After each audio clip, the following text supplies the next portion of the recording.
Hey, all, this is David Ducker coming back at you, and today I'm going to be talking about railroads versus sandboxes in role-playing games. They're two different styles of game, and I'm just going to be breaking it down as to how they're different and what each style does well and what each style does poorly. Because I've run into a couple people on the boards. I think Kuya Milafune, my good buddy, is calling me a hypocrite, and he's saying I offer contradictory advice. And he cited a couple of examples, and I came back to him and I said, well, yeah, this advice is for a sandbox, that advice for a railroad. So they're two different things, so how you accomplish them is obviously going to be different. The tools you use will be different if you're trying to accomplish something different. So I just want to clarify exactly what the two styles are. So let's start with railroad. Most people do start with railroads. When they first start running out RPGs, they pick up a module. Modules are railroads universally. I've seen some modules that were a little more open world. Still nothing compared to a good sandbox that you'll get out of a good GM. So a railroad is going from point A to point B to point C to point D in a linear fashion. So where the GM or referee leads the players by the nose, strings out a trail of breadcrumbs for them to follow, and they can't veer off that trail. That's why it's on the rails. They can't go left, they can't go right. They can only go straight forward. If the track veers left, they're going left. They can't go right, they can't go straight. The track veers down into the muck and the slime of bad gaming, they can't get off, and they will drown in the crapulence of the terrible railroad GM. Because some railroads are terrible. And as a whole style, I find them inferior to a sandbox because you don't have that freedom of choice. And the freedom of choice is what role-playing games do better than video games. There's a lot of comparisons between role-playing games and video games, and one of the only things that role-playing games do better than video games are complete unlimited freedom and interactivity.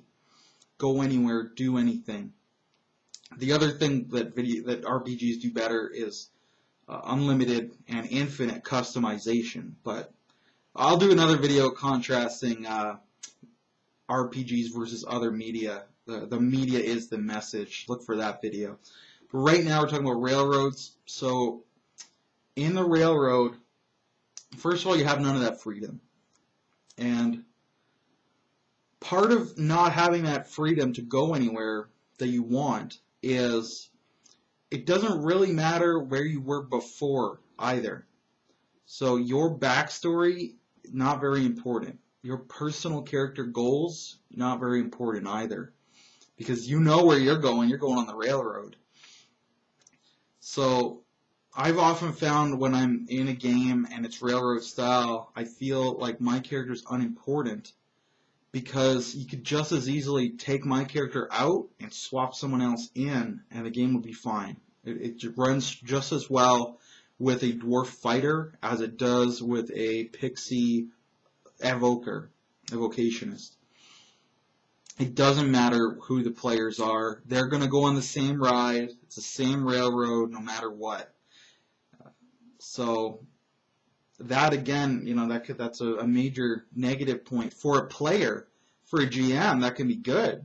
Because even really, really bad players who make really bad characters, you can just strap them to the railroad and you can still run a fairly high-quality game, even with terrible players.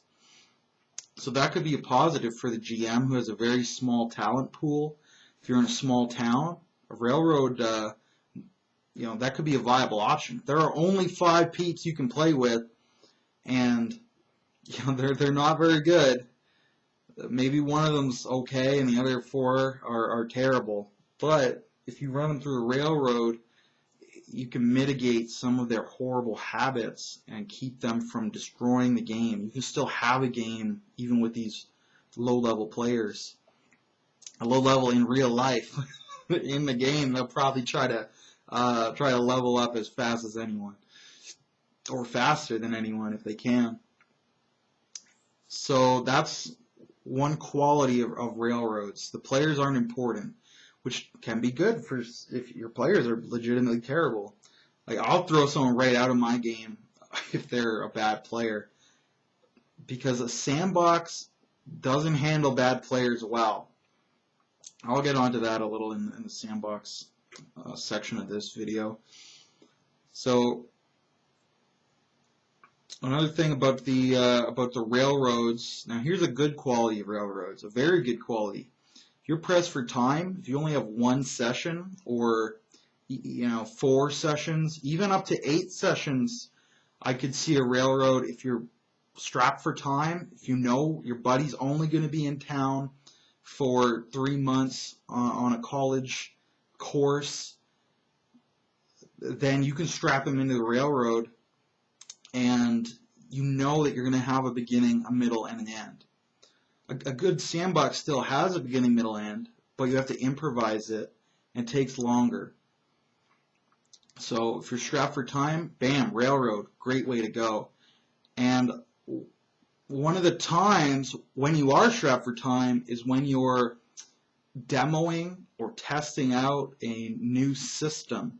So railroads are great for trying out new systems. If you say, oh, I'm going to try a World of Darkness game, I'm going to try Mummy the Awakened, great game by the way, let's strap in a railroad. Or I'm going to try Mutants and Masterminds 3rd edition, another great game, strap in a railroad. Just do 1 session, do 4 sessions. You'll be okay. You'll have a beginning, a middle, and an end. You get to see it. You can design all the necessary challenges. Whereas in a sandbox, some things will just never come up. It's very possible they won't. Like, I don't think we've ever done any lock picking, for example, in any Pathfinder game I've ever run. So I don't, if there's some kind of different subsystem for lock picking, I still don't know about it after 3 years of playing Pathfinder. But if you're going in for a railroad, I can say, oh, I want to see how it works. I'll add an encounter there that they cannot escape because they're on the rails. So, that can be a very good time to use a railroad as well when you're demoing something. Another good time to use a railroad, that might be it actually. But okay, another thing about railroads is, now here's another negative quality. I'm kind of going back and forth. You can see I've done this video stream of consciousness style. I'm just rambling at you. Hopefully it's informative.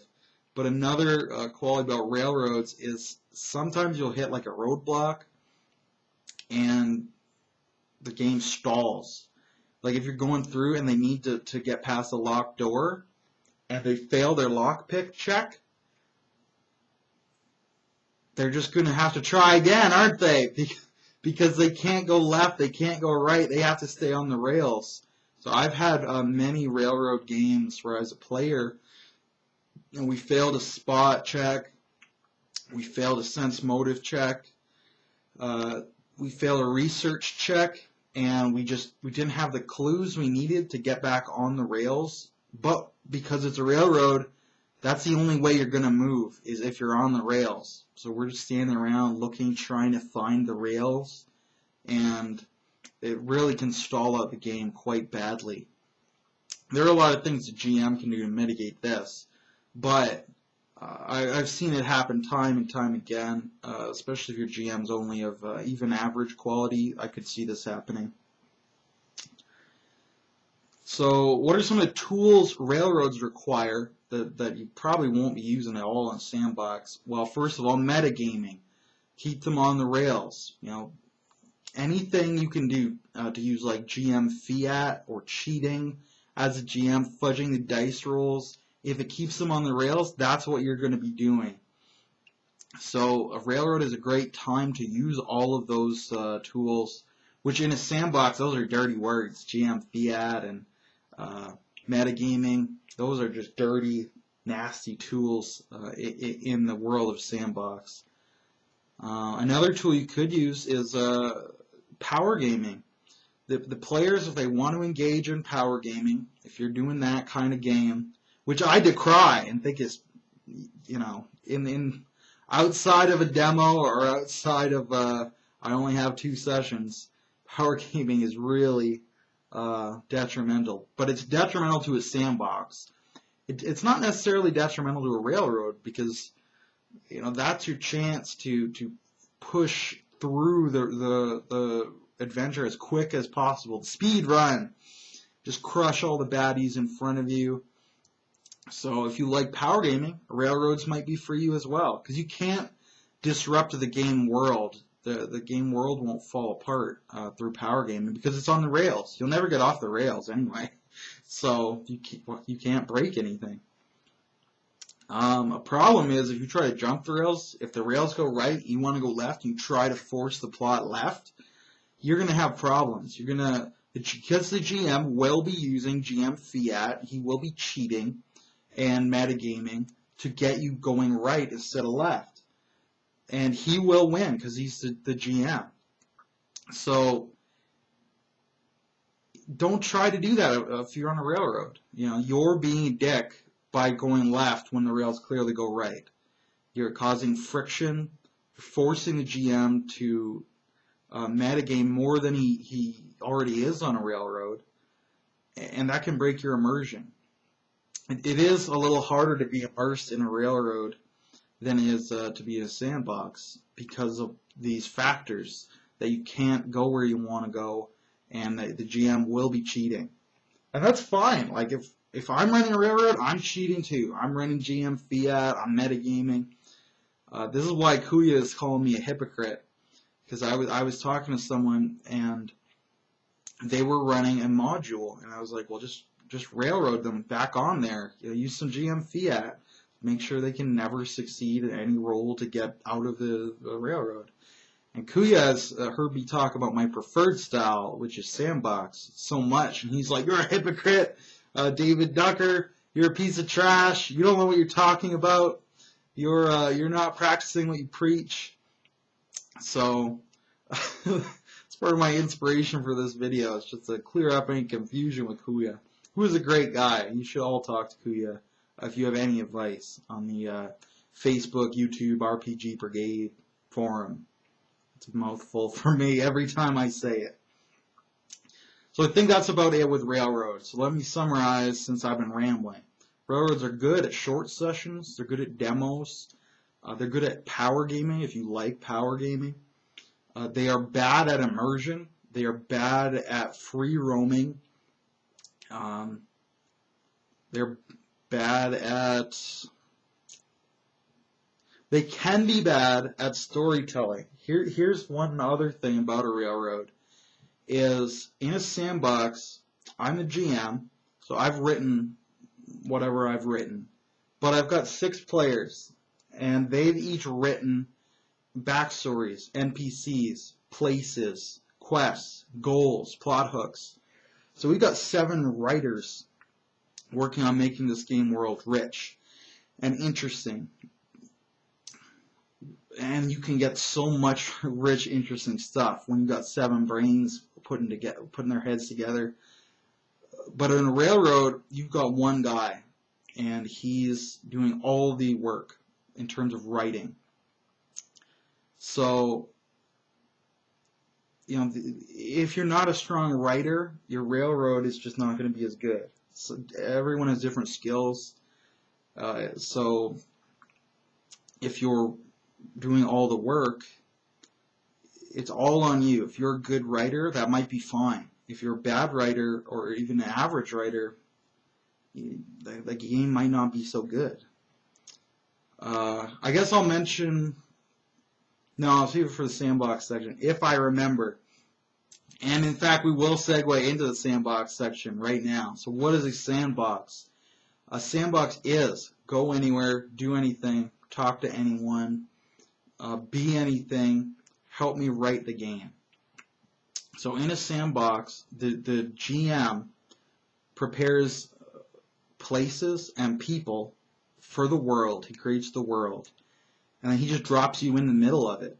So you can then explore the world at your leisure. You can go left, you can go right, you can go down. If you were a hawkman, you can go up in the air. You can talk to anyone. You can talk to the baker. You can talk to the candlestick maker. You can talk to the butcher. You can talk to the king if you get past his guards. You can talk to the hermit in the woods if you can find him. And the GM has basically, I like to say it's a sandbox that he's filled with toys for you to find and play with in that sandbox. It's a full sandbox. It's not empty. It's full of stuff to do. And you can just do any of it that you want. So as I said in the railroad section, in addition to him writing all this, as a player, you can drop toys in there too. So you can say, oh, this is my mentor, that is my father, and here's my mother, and that's our childhood home, and that's the prison where I was brutally gang raped, or whatever. You can add places and people and fill the sandbox up. When you got 7 people filling up the sandbox with toys, you got a lot of toys. You'll be dropping all over the place, bumping into all kinds of interesting locales and personages. So you get this rich experience, and because of that, it's so immersive. You just get in character and do whatever your character would do, and it's there for you to do, and it's beautiful. And the plot evolves. Now, as a GM, you need to kind of impose the plot on the fly. You have to have good improv skills. First of all, improv to just get into the NPCs and do what they would do on the fly for each of them. And then second of all, though, as a storyteller, you have to improvise. Okay, this is the beginning, this is the middle, this is the end. And we're doing it on the fly, improvisational style, which is its own skill set. So it requires different skills. Now, in a sandbox with regards to GM Fiat and metagaming, those will destroy your game. If you put plot armor on NPCs, that's not real. That's not, it's breaking the rules. And Sandbox requires these really strict rules because it requires consistency. In a railroad, it doesn't matter. No one will notice because they'll never get off the rails. But in the Sandbox, you need to be able to know what would happen if you tried to do something. So you need the laws of physics, which are the game rules. Game rules are just the laws of physics of your game world that are consistent. So you can make plans and schemes that you know how it's going to play out. So GM Fiat and metagaming are an anathema to sandbox style. Never ever use them in a sandbox because your players will lose faith in the world as a real and realistic world. They'll lose their suspension of disbelief. So in that case, yeah, stay away from Fiat, stay away from metagaming. Just be real and find the story. Don't impose the story. Just see what they do and find the interest in that. So if they kill the Inquisitor, have the next Inquisitor hire more bodyguards, and have the first Inquisitor's wife pledge vengeance against his killers. Just do the ripple effect, where everything they do has repercussions in a realistic fashion, not in a metagame. Oh, this would be cool, so I'll just make it happen way. Find the cool things that would happen just realistically. And when you've got, if each player has contributed 5 NPCs, then right off the bat, you're running with dozens of NPCs. So just say, how would each of them react to what the players just did if they heard about it? So, and a sandbox style. So you get the immersion. You need the realism to get that immersion, the consistency of the rules. And this can make power gaming really bad because everyone in your game world, because the world needs to be consistent, everyone needs to kind of follow the same scale. Needs to be, oh, you're on a scale of 1 to 10, you're this good at fencing. and you kind of know where you stand. Oh, I'm a 2, but I know there are 10s in the world, and then there are 1s in the world as well. Or, in terms of your stealth ability, I know there are 10s, I'm a 7, so I can kind of get a realistic idea of how likely I am to succeed. I can research someone to try and guess how good they are at something.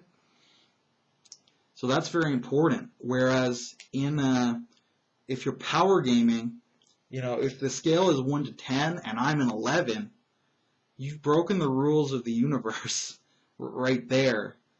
And, in the case of something like Pathfinder, it's like on a scale of 1 to 10, I'm at 20. And you're like, what? How does that make sense? Because if you're a 20, surely there should be other 20s. But if there are other 20s, then the way that the military is conducted is not how it's been presented so far, or it shouldn't be.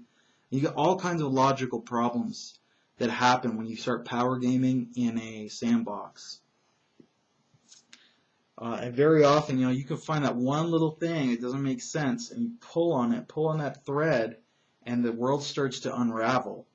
If arrowheads are almost valueless and daggers are, just cheap, then you start to think, well, couldn't I just melt down arrowheads and reforge them to a dagger and make a ridiculous profit off that? Wait a sec, how does the economy of this world work? How valuable is iron? So even just something like that, if they pull at it, the whole world can fall apart, or large sections of it. It's so interconnected. It's such a web that you really need to make sure that it all makes sense, because one part that doesn't make sense will destroy everything else. Now, Sandbox requires good players as well. If you've got weak players, put them in a railroad. If you got weak players that you put in a sandbox, you're in for a world of hurt, because they're going to be doing nonsensical murder hobo tactics. They might be power gaming as well. So they'll just kill someone just for no reason because they felt like killing someone. Then the political ramifications start to ripple outward from that nonsensical action that they didn't stop to consider beforehand. And very soon they're just dead, or they've turned everyone against them, and then they have to jump town, leave all the plot hooks, all the places, all the NPCs you had there, and move to the next area because they've murdered someone, so now they have to live this hobo lifestyle, which is where we get the term murder hobo from. Also, if your players are weak, I said how it's great to have 7 brains working on one setting. Well, if your players are weak, it still might be only 1 brain working on your setting. And it's a lot of work for one person to make a sandbox. So you can have big problems there as well. Now, getting to the topic of GM burnout, though, in a sandbox, there's more work up front, but between sessions, you have very little work to do. You just have to do the ripple effect. That's pretty much it. That's why one of the great reasons I love sandboxes. I've been running sandbox for 3 years. I've never been burned out. If you run railroad style, you either have to write the whole railroad ahead of time and then run it, which might be more work than a sandbox, depending on the length of the railroad. Or if you're running the ongoing railroad, which is a terrible idea for so many reasons, but if you are running that, one of the worst factors of it, if not the worst, is the GM burnout. You have to write a whole new module between every session. It'll burn you to a crisp after just like a couple of weeks. I would be burned out after a couple of weeks. I've known people who've run for like a year, and they write a module between every single session, and they are just burned to a crisp. They look like they're working 2 jobs. I was talking to my buddy John Large, and he said he spends like 6 hours of prep for each 4-hour session. I'm like, oh my god, I spend 1 hour prep for each 8-hour session. So I was looking at him like he was a madman. Madman from the Sudan, perhaps. If you get that reference, they'll give you 10 experience points. So, Sandbox style, there's no burnout, or there shouldn't be. Also, as you build, you lay down layers, and it just gets better and better and better, and it gets bigger and bigger and bigger, because they're not modules that you use and throw away. They're not NPCs that show up and then disappear. They're places that are permanent fixtures. You can come back to those places. You can spin plots off of them to make more NPCs in those places. Same thing with the people. The bartender, he's always going to be there. You know, so you're going to be coming back to this bar again and again. So you get introduced his son, his wife, his brother, his arch nemesis at the tavern across the street. You can get all these things and just add depth and complexity to them as time goes on, which is wonderful. You know, it creates a much richer experience. If you sit down as a fly on the wall, watch one of my games, after 6 months, if you're watching, you know, session number 25, the buy-in and the immersion and just the sheer number of NPCs and places the PCs remember is going to be enormous, and they're going to be so immersed in that world. At the end of Legends of the Seven Sands, I had 150 named NPCs.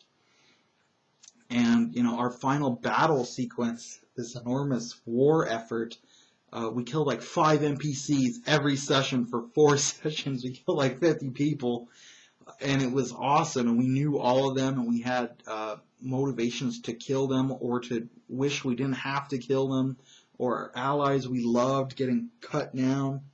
And it was just so dramatic because of that. Whereas in a module, if you found a game master running a railroad style for 6 months and you sat down in session 25 of his game, it would be a little better than the first session, but it wouldn't be enormously better. It might be twice as good. It might go from a C to a B. I think a B is pretty much as high as you're going to get with a module or a railroad. Whereas in my games average a B, and then most of them, well, I don't know about most, but a large percentage of them are A-level games. And that's, again, easy to do when you got six really good players and then a good GM as well. And, you know, but that's a topic for another video, is how to get good players and all that. So, to summarize Sandbox, because I think that's pretty much all the points of Sandbox. To summarize Sandbox, go anywhere, do anything. Your backstory matters. The people and the places all make sense in context against each other, and they're going to be around for a long time, so you can get to know them well. And just the amount of depth and immersion you can get out of a Sandbox is huge. The only real downsides, like I said, are your players need to be good, because if they're bad, they can break it. You can't really break a railroad. You can try to get off the rails, but you can't really get off the rails if the GM is doing his job right. But you can break a Sandbox. You can ruin that game if you're really bad, or if your GM is bad, or if there's a combination. So Sandboxes require better players. I'm not saying they require great players, but just really bad players can wreck them. And also, the time investment in a Sandbox is enormous in terms of it just takes so long to get where you're trying to go, because you can't montage as easily. So, you know, achieving a storyline in a module you can do it as fast as you want, whereas in a sandbox, there's so much other stuff to distract you, it'll take you 4 times as long to do anything. Which is why I said railroads are better if you only got 4 to 8 sessions. But if you know you're going to have at least 8 to unlimited time, then a sandbox is going to be better because of the depth you get. As time goes on, it gets deeper and deeper.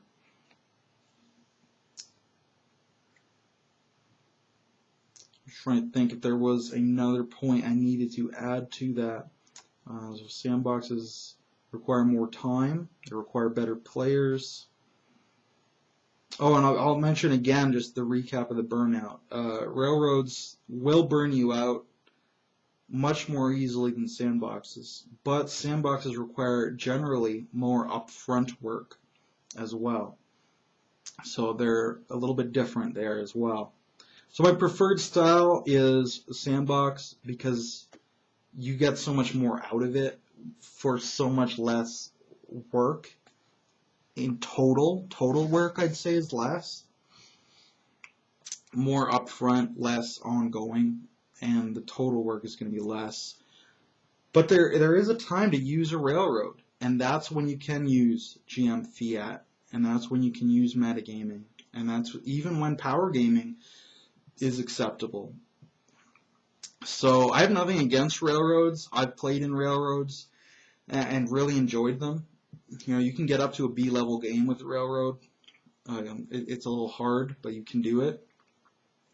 And I've even run railroads when my time was pressed, or to demo a new system, or both. You know, I've had experiences when players were absent, so we had to do a one-shot game. I'm like, let's demo a new system and run through a railroad with it. And I did a couple of recaps of those one-shots, the Giant Land one-shot and the Black Forest one-shot. You know, very excellent one-shots. I don't think you can do a better game in a single session than those. They were B-level games, which is, for a single session with no preamble, B is a great grading. That's amazing. I was very impressed because I had low expectations of one-shots. So I think that's it. Leave me any comments below, your thoughts on sandboxes, your thoughts on railroads, comparing the two of them. It's been kind of a rambly video, so I probably missed some points. Tell me examples even of times you've enjoyed your railroads or times where your sandbox has been terrible. Probably the empty sandbox where you can go anywhere and do anything, but there's nowhere to go and nothing to do. I've seen those from bad game masters. Although part of the blame probably lays on the players for not giving them any backstory to work with. But leave me your stories. I love to hear about them. And I'm going to sign out now before I waste any more of your time. So have a good day in YouTube.